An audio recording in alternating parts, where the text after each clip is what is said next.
एक बच्चे के पेरेंट्स हमें मिले हैं और उनकी मदर से हम जानेंगे कि आखिर सैनिक स्कूल की ही प्रिपरेशन क्यों आपने चूज की बच्चे के लिए। एक बार मैं मैम से ही डिस्कशन करूँगा। मैम, सैनिक स्कूल के एंट्रेंस एग्जाम के रिगार्डिंग आपके मन में कैसे ख्याल आया? एक्चुअली ख्याल तो उनके फादर के मन में आया था, बट ये है कि अभी से हम बच्चों को प्रिपेयर करेंगे तभी आगे जाके बच्चे और भी कंपटीशन एग्जाम आएगी जिसको वो फेस करने के लिए तैयार हो पाएंगे। अच्छा जी।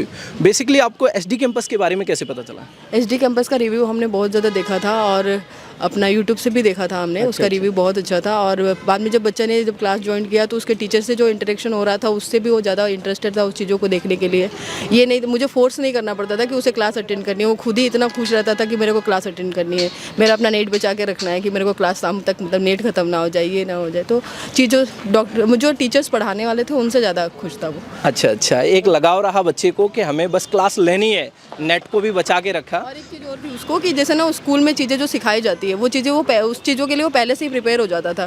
तो इसलिए स्कूल में भी उसका इंटरेस्ट बन रहा था कि मैडम जो पढ़ा रही है मुझे पहले से आ रहा है। तो इस चीज़ें के लिए मतलब ट्यूशन से ज़्यादा इस पर डिपेंड हो गया था कि नहीं मेरे को अब क्लास लेनी है और इससे मेरे को ज़्यादा चीज़ें क्लियर हो पा रही है। क्योंकि सर एक ही चीज़ को एक ही कॉन्सेप्ट को 4 बार 5 बार कंटिन्यू दिखा, मैंने भी कई बार वो वीडियो देखी है। तो उसमें जब तक बच्चे को क्लियर हो जाता है 4 बार 5 बार जब एक ही चीज़ को बताओ ना तो बच्चा एक बार भूल जाएगा, 2 बार भूलेगा, चौथी बार तो वो भूलेगा नहीं। बिल्कुल। तो इसलिए फिर वो हमारी भी कोशिश यही रहती है कि जो बच्चा मैक्सिमम टाइम उसको रिवीजन करे, क्योंकि practice makes a human perfect. आप जितनी ज़्यादा से ज़्यादा प्रैक्टिस करोगे उतना ही अच्छे से अपने कॉन्सेप्ट को बिल्ड कर पाओगे।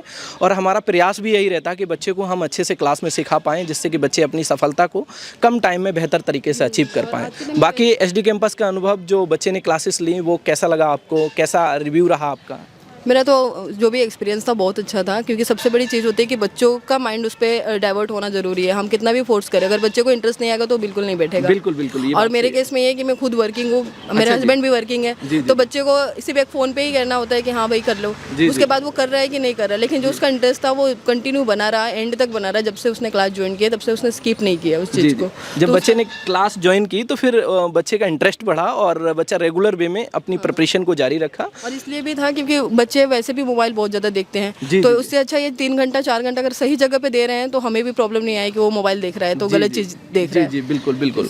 और मैम इस एंट्रेंस एग्जाम से न सिर्फ बच्चे की अभी इस एंट्रेंस एग्जाम की प्रिपरेशन हो पाएगी, बल्कि इसका बेसिक बहुत अच्छे से बिल्ड हो जाएगा, जिससे बच्चे को आगे वाले एग्जाम में भी बहुत ज़्यादा हेल्प मिलेगी। स्कूल एग्जाम में भी बहुत हेल्प होती है, इससे स्कूल एग्जाम में भी बहुत हेल्प होती है। ये सारा सिलेबस स्कूल का ही है, वो ऑलमोस्ट सारा स्कूल का ही सिलेबस है, तो स्कूल में भी उसको काफ़ी हेल्प हो रही है उससे। जी। चलिए, थैंक यू सो मच आपका एसडी कैंपस में जुड़ने के लिए।